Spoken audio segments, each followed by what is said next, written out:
नमस्कार मित्रों, और एजुकिरण के हमारे चैनल पे आपका स्वागत है। और हम लोग संविधान पढ़ रहे हैं और इसके पहले के वीडियो में हम लोगों ने संविधान का और संविधान सभा का जो सामान्य परिचय था, जिससे हमारा धीरे धीरे संविधान विकसित हुआ, उसके बारे में पढ़ चुके थे। ठीक है, तो संविधान के निर्माण के लिए विभिन्न प्रकार की समितियों का भी निर्माण किया गया था और ये समितियां काफी महत्वपूर्ण मानी गई संविधान के निर्माण में और परीक्षा की दृष्टि से भी अति महत्वपूर्ण है। तो इसको हम लोग देखेंगे एक एक करके। ठीक है, तो सबसे पहले जो समिति बनाई गई थी उसका नाम था अल्पसंख्यक समिति। अल्पसंख्यक समिति अर्थात माइनॉरिटी कमेटी, और इसके अध्यक्ष बनाए गए थे सरदार वल्लभ भाई पटेल। सरदार वल्लभ भाई पटेल। ठीक है, इसके अलावा जो भारतीय संविधान का सबसे महत्वपूर्ण भाग है मौलिक अधिकार, मौलिक अधिकार अभी आगे पढ़ेंगे। तो मौलिक अधिकार सलाहकार समिति एक बनाई गई थी और उसके भी अध्यक्ष सरदार वल्लभ भाई पटेल थे। इसके अलावा प्रांतीय संविधान समिति बनाई गई थी। उस समय विभिन्न प्रकार के प्रांत थे। ठीक है, जैसे अपने यहाँ यूनियन प्रोविंस, संयुक्त प्रांत यूपी को बोला जाता था, मद्रास, बॉम्बे, ये सब प्रांत थे। तो उनके संवैधानिक विकास के लिए प्रांतीय संविधान समिति का निर्माण हुआ था और उसके भी अध्यक्ष सरदार वल्लभ भाई पटेल थे। ठीक है, तो ध्यान रखेंगे लगातार 3 समितियों के जो अध्यक्ष बनाए गए थे वो सरदार वल्लभ भाई पटेल थे। उसके बाद सबसे महत्वपूर्ण, परीक्षाओं में बार बार पूछा जाता है, झंडा समिति। तो ध्यान रखेंगे झंडा समिति वाले में काफी कॉन्ट्राडिक्शन है, तो उस कॉन्ट्राडिक्शन को हम दूर कर दे रहे हैं। झंडा समिति के जो अध्यक्ष थे वो डॉक्टर राजेंद्र प्रसाद थे। ठीक है, कई जगह जेबी कृपलानी लिख के आता है, तो ध्यान रखिएगा जेबी कृपलानी अस्थायी अध्यक्ष बनाए गए थे। ठीक है, बाद में ये हट गए और उनकी जगह डॉक्टर राजेंद्र प्रसाद परमानेंट अर्थात स्थायी अध्यक्ष बनाए गए। उसके बाद संघ संविधान समिति, राज्य समिति और गृह समिति, ये तीनों महत्वपूर्ण समितियां थी संविधान सभा की।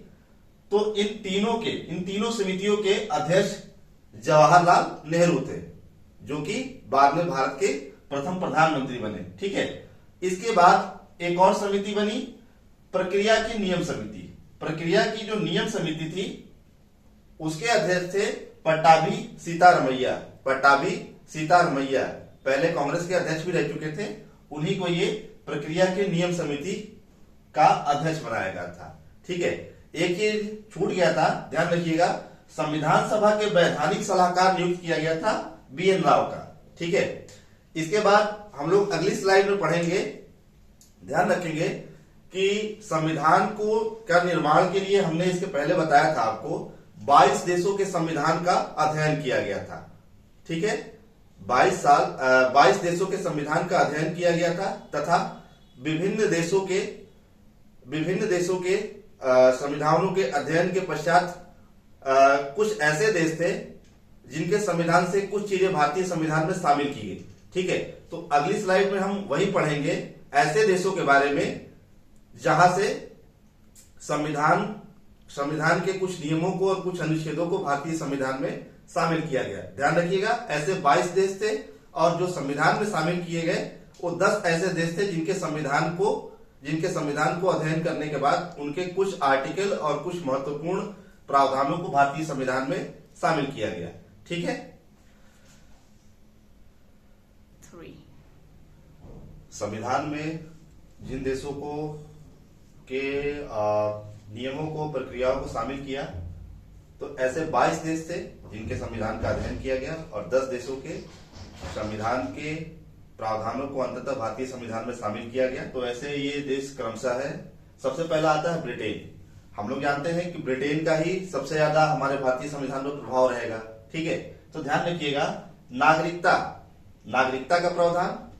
ठीक है, भारत में कैसी नागरिकता है? एकल नागरिकता, और यह एकल नागरिकता का प्रावधान लिया गया है ब्रिटेन से। इसके अलावा संसदीय प्रणाली अर्थात संसद के कितने हिस्से हैं? 3 हिस्से हैं, राष्ट्रपति, लोकसभा और राज्यसभा। ठीक है, इसके अलावा न्यायिक रिटें जो सुप्रीम कोर्ट और हाई कोर्ट के द्वारा जारी की जाती है, ये आगे पढ़ेंगे हम लोग। इसके अलावा विधि निर्माण की प्रक्रिया, विधि का निर्माण कैसे करेंगे, मेकिंग ऑफ लॉ, ये सारी चीजें ब्रिटेन से ली गई है। इसके अलावा आयरलैंड से लिया गया है नीति निर्देशक तत्व, जिसको हम लोग बोलते हैं डीपीएसपी। ठीक है, डीपीएसपी ये हम लोग आगे पढ़ेंगे, मूल अधिकार के जस्ट बाद आता है। इसके अलावा राष्ट्रपति की निर्वाचन प्रक्रिया। ठीक है, राष्ट्रपति की निर्वाचन प्रक्रिया। राष्ट्रपति का निर्वाचन कैसे होता है? सिंगल ट्रांसफरेबल वोटिंग सिस्टम, एकल संक्रमणीय मत प्रणाली। ठीक है, तो ये प्रक्रिया कहां से ली गई है? आयरलैंड से।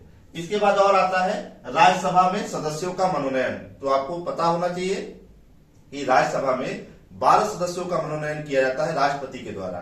ठीक है, जो विभिन्न क्षेत्रों से होते हैं, और ये सारी प्रक्रिया आयरलैंड से ली गई है। इसके अलावा फ्रांस से लिया गया है गणतंत्र, गणतांत्रिक। ठीक है, भारत एक गणतांत्रिक देश है। गणतंत्र का मतलब समझिए। ठीक है, गणतंत्र में ये होता है कि राष्ट्राध्यक्ष का चुनाव होता है। ठीक है, तो ध्यान रखिएगा, भारत लोकतंत्र भी है और गणतंत्र भी है। ठीक है, लेकिन ब्रिटेन जो है, ब्रिटेन लोकतंत्र तो है लेकिन वो गणतंत्र नहीं है।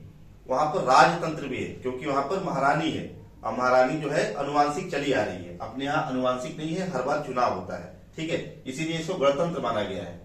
इसके अलावा यूएसएसआर से लिया गया है मौलिक कर्तव्य। मौलिक कर्तव्य जो कि अभी हम लोग आगे पढ़ेंगे, 4A एक भाग आता है 4A, उसमें इसे शामिल किया गया है। ठीक है, तो ये मौलिक कर्तव्य, फंडामेंटल ड्यूटी, ध्यान रखिएगा, मूल अधिकार अलग है, मौलिक कर्तव्य अलग है। इसमें 11 ऐसी बातें बताई गई है कि प्रत्येक नागरिक का ये कर्तव्य होता है। तो इस बात को लिया गया है यूएसएसआर से। यूएसएसआर का मतलब हो गया United state of Soviet Russia. 1991 के पहले रूस को यूएसएसआर के नाम से जाना जाता था। 15 देशों का एक समूह था।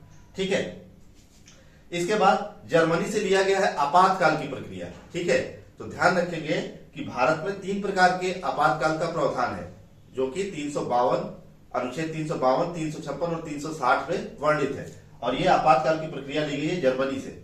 उसके बाद यूएसए से लिया गया है प्रस्तावना। प्रस्तावना मतलब कैसा प्रस्तावना होगा। ठीक है, अर्थात प्रियम्बल। और इसके अलावा जो सबसे मोस्ट इंपोर्टेंट है मूल अधिकार, फंडामेंटल राइट।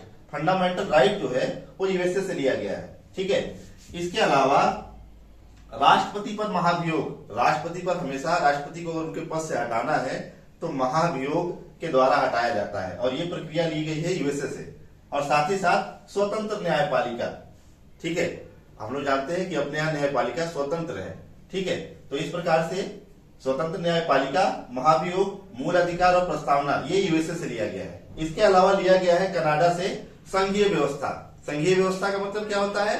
संघ, यानी कि केंद्र में एक अलग गवर्नमेंट होगी और राज्यों में अलग सरकार होगी। ठीक है, और ये प्रक्रिया ली गई है कनाडा से। और साथ ही साथ राज्यपाल का भी पद लिया गया है। राज्यपाल राज्यों का प्रमुख होता है, जिसकी नियुक्ति राष्ट्रपति के द्वारा की जाती है। ठीक है, इसके बाद आता है 8वां ऐसा देश, दक्षिण अफ्रीका। दक्षिण अफ्रीका से लिया गया है संविधान में संशोधन। संविधान में संशोधन कैसे किया जाएगा, ये प्रक्रिया दक्षिण अफ्रीका से ली गई है। इसके अलावा ऑस्ट्रेलिया से समवर्ती सूची लिया गया है। समवर्ती सूची अर्थात कॉन्करेंट लिस्ट, ऐसी सूची, ऐसी लिस्ट जिसमें शामिल विषयों पर केंद्र और राज्य दोनों कानून बना सकते हैं, उसी को हम लोग समवर्ती सूची बोलते हैं। 3 सूचियां हैं, वो अभी आगे पढ़ेंगे हम। केंद्र सूची अर्थात संघ सूची, दूसरा राज्य सूची, और तीसरा है समवर्ती सूची। तो समवर्ती सूची जो है ऑस्ट्रेलिया से लिया गया है। इसके अलावा हम लोग जानते हैं कि जब लोकसभा और राज्यसभा में किसी चीज पर मतभेद हो जाता है, कॉन्ट्राडिक्शन हो जाता है, तो राष्ट्रपति एक संयुक्त अधिवेशन बुलाता है लोकसभा और राज्यसभा का। ये संयुक्त अधिवेशन का प्रावधान लिया गया है ऑस्ट्रेलिया से। ठीक है, और संयुक्त अधिवेशन अभी हम लोग आगे पढ़ेंगे अनुच्छेद 108 में। ठीक है, इसके अलावा जापान से लिया गया है विधि द्वारा स्थापित प्रक्रिया। विधि द्वारा स्थापित प्रक्रिया जो है वो जापान से लिया गया है, अर्थात भारत में सारे जितने भी कार्य हैं वो विधि द्वारा स्थापित प्रक्रिया के तहत ही किया जाएगा। ठीक है, ठीक है, तो इस प्रकार से ये 10 देश है। इसको याद करने का सबसे अच्छा तरीका है, देखिए, ब्रिटेन, आयरलैंड, फ्रांस और यूएसएसआर, जर्मनी, ये सभी यूरोपीय देश है। ठीक है, ये यूरोपीय देश है। ये अमेरिकी देश है। दक्षिण अफ्रीका एक अलग है, ऑस्ट्रेलिया अलग है और जापान अलग है। ठीक है, तो इसको क्रम से याद करेंगे, ये परीक्षाओं की दृष्टि से बहुत महत्वपूर्ण है। इस प्रकार से विभिन्न देशों के प्रावधानों को जो भारतीय संविधान में शामिल कर लिया गया, तो भारतीय संविधान में कुल कितने अनुच्छेद हो गए? 395। ठीक है, 395 अनुच्छेद हो गए और उस समय ध्यान रखेंगे 395 अनुच्छेद थे टोटल और 395 आर्टिकल और 8 अनुसूचियां। ठीक है, 8 अनुसूचियां थी। बाद में ये अनुसूचियां 8 से बढ़कर 12 हो गई। ठीक है, 4 और अनुसूचियों को बढ़ाया गया।